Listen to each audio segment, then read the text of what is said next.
படத்தோட ஸ்டார்டிங்லேயே தமிழ்நாடு கேரளா பார்டரில் உள்ள நெல்லிக்கம்போயில் அப்படிங்கிற ஊரை காட்டுறாங்க. அந்த ஊரில் கிராமத்து மக்கள் எல்லாருக்கும் ஒரு விஷயத்தில் ஒரு பயம் உண்டு. அது என்னென்னா, ஊரோட காவல் தெய்வமான கூலி மேலே பறந்து பறந்து காவல் காத்துட்ருக்குன்னு ஒரு நம்பிக்கை. அதனால் மோஸ்ட்லி யாருமே அந்த கூலிக்கு பயந்துட்டு நைட் வெளியில் வரமாட்டாங்க. அடுத்த சீன்லேயே நம்ம ஹீரோவை காட்டுறாங்க. அடுத்த சீன்லேயே அந்த கிராமத்தில் ஊர் திருவிழா ஆரம்பிக்குது. அந்த திருவிழாவில் நம்ம ஹீரோவான ஷியாம் அவன் சின்ன வயசுலேருந்தே லவ் பண்ண அவனோட ஆளை தனியாக மீட் பண்ணிக்கிறான்.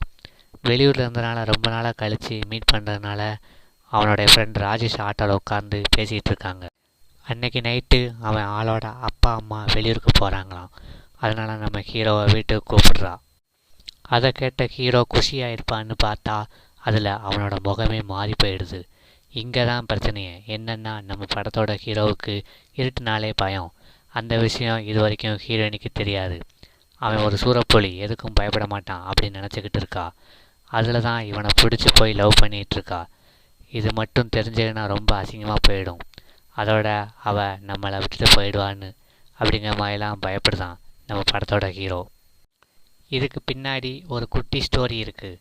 அது என்னென்னா, ஹீரோவோட அம்மா வேலைக்கு போகிறதுனால பக்கத்து வீட்டில் உள்ள ஜோதிங்கிற லேடிக்கிட்ட விட்டுட்டு போவாங்களாம். அவங்க தான் அம்மாவுக்கு அப்புறம் ஷியாமை அதிகமாக பார்த்துக்கிடுவாங்க.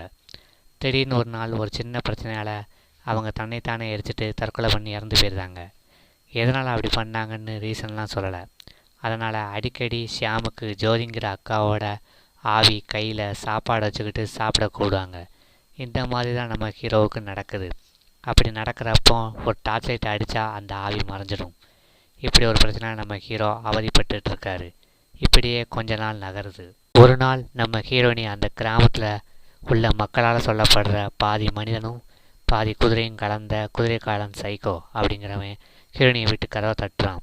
ஹீரோயினியும் நம்ம ஹீரோவான ஷியாம் தான் வந்திருக்கான்னு நினச்சி கதவை திறந்து பார்க்கா. பாஞ்சு வந்து ஹீரோயினி மேலே தாவிடுதான். அது மட்டும் இல்லாமல் அவளோட உடம்புல அங்கங்கே கிழித்து காதெல்லாம் நக்கி அவகிட்ட தப்பாக நடந்துக்க ட்ரை பண்ணுறான்.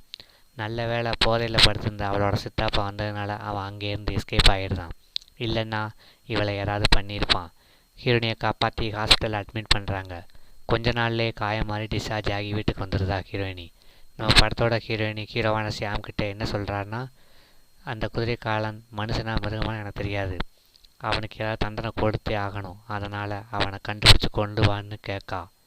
இருந்தாலும் நம்ம ஆள் கேட்டாலே அப்படின்னு உனக்காவது அவனை கண்டுபிடிச்சி கொண்டு வந்துடுறேன் அப்படின்னு ஹீரோயின்கிட்ட வாக்கு கொடுத்து தான் நம்ம ஹீரோ. கடைசியாக கிளைமேக்ஸில் ஹீரோவோட 3 ஃப்ரெண்ட்ஸும் குதிரைக்காலன் சைக்கோவை பிடிக்க பார்க்குறாங்க. ஆனால் அந்த குதிரைக்காலன் சைக்கோ ஹீரோவோட 3 ஃப்ரெண்ட்ஸையும் அடித்து போட்டுருதான். ஹீரோ